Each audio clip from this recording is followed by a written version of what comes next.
He said, "You will never see the sky again." And when the cell door slammed shut behind her, she believed him. The air was cold, the walls wet. She could still hear the echo of her name in a language she barely understood. That was the night the missionary stopped feeling like a hero and started feeling like a woman who might die in the dark.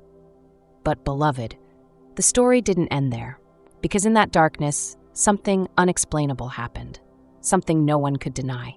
Welcome, beloved, I'm Grace, filling in for Amara until she returns, and this is Unbroken Courage, where stories of pain, faith, and forgiveness remind us that even in the deepest prisons, the light of Jesus still shines, because he is still the God of miracles.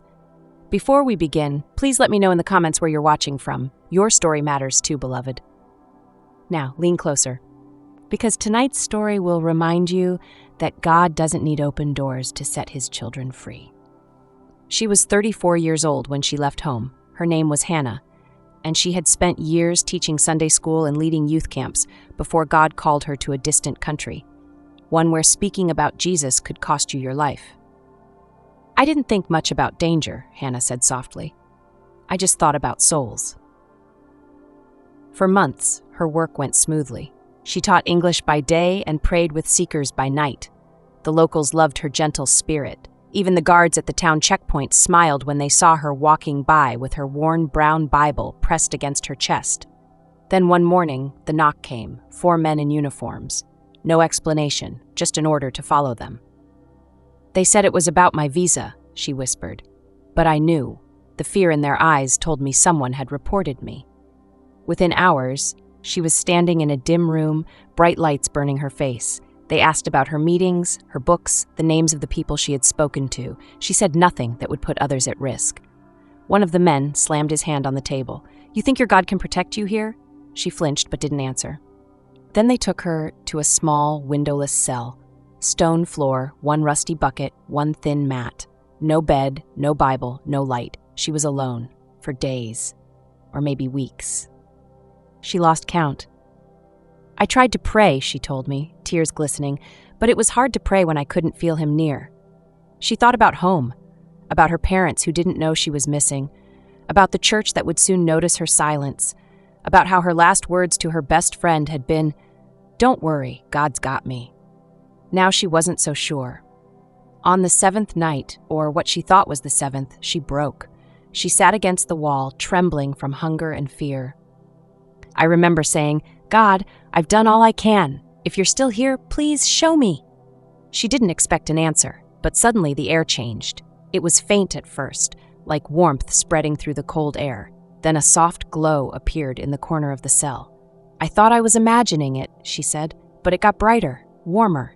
The glow grew until the entire room was bathed in golden light. She covered her eyes, crying. She felt no fear, only peace. The light pulsed, and she heard a voice, not loud but deep enough to shake her soul. "You are not alone, Hannah." She froze. The light seemed to breathe, moving closer, wrapping around her like arms. Every fear melted, every doubt silenced. "I fell to my knees," she said. "I didn't see his face, but I knew it was Jesus. I just knew." The light grew brighter and brighter until she couldn't see the walls anymore. Only warmth, love, and peace. Then, as suddenly as it had appeared, it faded. But the room was still glowing faintly. Hannah slept for the first time in days. The next morning, the guards came shouting. They demanded to know who had been in her cell. The warden accused the soldiers of unlocking it. No one could explain the light that several guards claimed they saw through the small window slit that night. But the key was never turned. The door had stayed locked, and yet... When the warden checked, Hannah's chains were loose on the floor.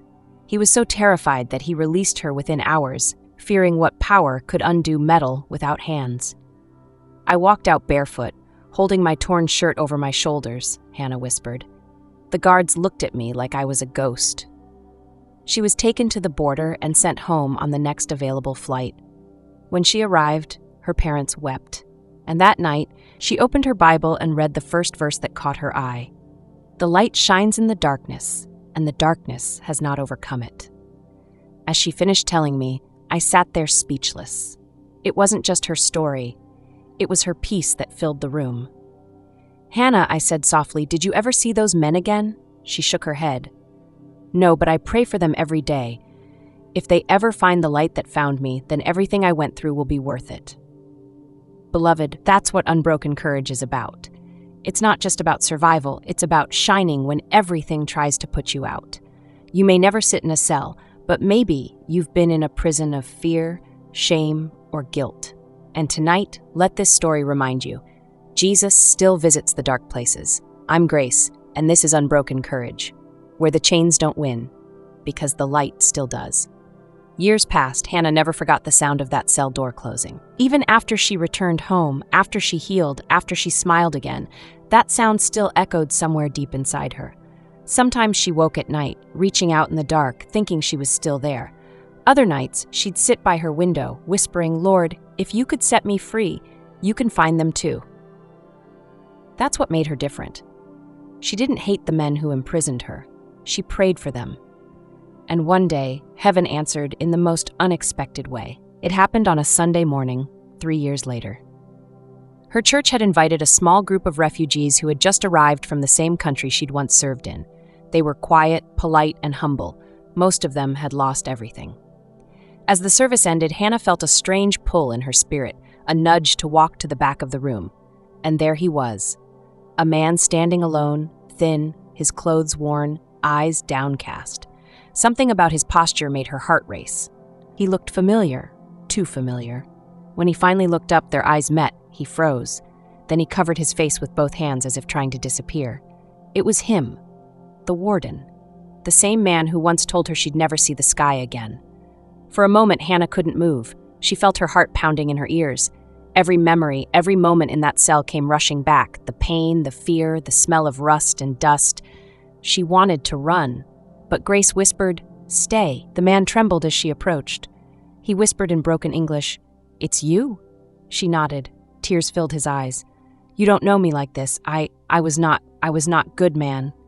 She didn't interrupt. He dropped to his knees right there at the back of the church. "I saw the light," he said. "That night, I saw it through the door. I was afraid. I thought you were dead. For many nights, I saw that light in my dreams. I knew your God was real." Hannah knelt beside him. She reached for his shaking hands. "Then you know he still loves you." He looked up at her, tears streaming down his face. "I ran away from that prison. I couldn't stay after what I saw. Everything fell apart, but I remembered your face, your peace. I wanted that peace." He began to weep uncontrollably. Hannah pulled him into an embrace, whispering through her own tears, "I forgave you a long time ago." Beloved, in that church, where an ex-prisoner and his former captive knelt side by side, heaven must have smiled, because the same light that once filled a cell now filled 2 hearts. The warden, his name was Adil, stayed in the city. He joined Hannah's church. He studied the Bible every night, and 1 year later she stood beside him as he was baptized. After the service, Adil said something that made everyone cry. He said, "The same light that scared me in prison now lives in me." Hannah later told me, "Grace, when Jesus said, 'Love your enemies,' I never thought I'd be asked to prove it, but now I know. Love is the only thing powerful enough to turn darkness into light." I sat there for a long time after she left, thinking, praying. So many of us want miracles that free us, but we forget that the greatest miracle is forgiving the ones who bound us. The miracle isn't always the open door. Sometimes it's the open heart. Beloved, maybe someone hurt you deeply. Maybe they took something from you. Maybe they left scars that time couldn't erase. But listen to me. Jesus can bring that person across your path again, not to reopen the wound, but to heal it. Hannah's story didn't end in that prison. It ended in a church with forgiveness and peace that no one could explain. And that, beloved, is unbroken courage. The courage to love what once hurt you. The courage to shine again. I'm Grace. Drop an amen in the comment. Let's continue. When Hannah told me she was going back, I thought I'd misheard her. Back to the same country where she'd been arrested. Back to the same place that had once chained her hands and starved her body. Back to the same darkness where the light of Jesus first met her. "Yes," she said quietly. "It's time." Her church had been invited to support an underground school for children displaced by war. The team needed someone fluent in the language, someone familiar with the culture. someone unafraid to stand where she once fell. Hannah smiled gently. I prayed, and God said, "Go back, but this time not as a prisoner, as my messenger." The journey was long. As the plane descended, her heart raced. The dry hills and dusty roads looked the same, yet something inside her felt new, lighter. Fear didn't follow me this time, she said. It stayed at the border. When she reached the small village, children ran barefoot through narrow alleys, laughing despite the ruins around them. Hannah's heart ached, not from memory, but from compassion. She met the local pastor, an elderly man with kind eyes. When he saw her, he said, "Sister, we have prayed for years for someone who knows this place and knows our Lord. God sent you back for something special." She didn't know then how right he was. A week into her mission, Hannah received an unexpected visitor. The man was thin, his beard gray, his eyes kind but heavy. He introduced himself softly. "My name is Yusuf." He paused. "I was one of the guards, the night of the light." Hannah froze. The teacup in her hand trembled slightly. He continued, his voice shaking. "I used to curse you when you prayed. I thought you were foolish. But after that night, I couldn't sleep for years. Every time I closed my eyes, I saw that light again." He looked down, ashamed. "I lost everything after the prison shut down. My wife left. My sons turned away. I thought it was a curse, but now I think it was mercy." Hannah's eyes filled with tears. She reached across the table and held his hand. "Mercy finds us even when we're running from it, Yusuf." He nodded slowly, wiping his eyes. "I heard you were back. I had to see if you were real or if you were an angel that night." Hannah smiled through tears. "I was no angel, just a woman who met one." For the next several days, Yusuf stayed near the school, helping fix broken doors and deliver food to families. He didn't say much, but sometimes Hannah caught him whispering words from the small Bible she'd given him. On the final night before she left, a storm swept through the village. Power lines fell, thunder rolled, and the church lost all electricity. The children cried out in the dark. But then, a faint light began to shine. Someone had lit a single candle at the front of the room. Hannah turned to see Yusuf standing there, his hands steady, his face glowing in the dim light. He said softly, "When the light came to your cell, I was afraid, but now I want to be the one who carries it." He held up the candle, and as the children watched, its flame spread, one candle after another until the whole room glowed. The rain outside thundered, but the light refused to go out. When Hannah told me that part, her voice cracked. "I came to teach," she said, "but God brought me back to witness something I didn't even pray for. Redemption. The same men who once locked me away are now free in ways they never imagined." She smiled softly. "And I realized, Grace, the miracle wasn't just that Jesus got me out of that cell, it's that he got his love into theirs." I sat there, speechless. I could almost see it, the flickering candles, the tears, the storm outside, and the light standing tall in the middle of it all. Beloved, that's what faith does. It doesn't just deliver you from darkness, it sends you back with a flame so others can see too. Maybe your story isn't about a prison or a guard. Maybe your chains are invisible. Fear, guilt, addiction, regret. But hear me tonight, you can still carry the light. The same Jesus who filled Hannah's cell can fill your heart.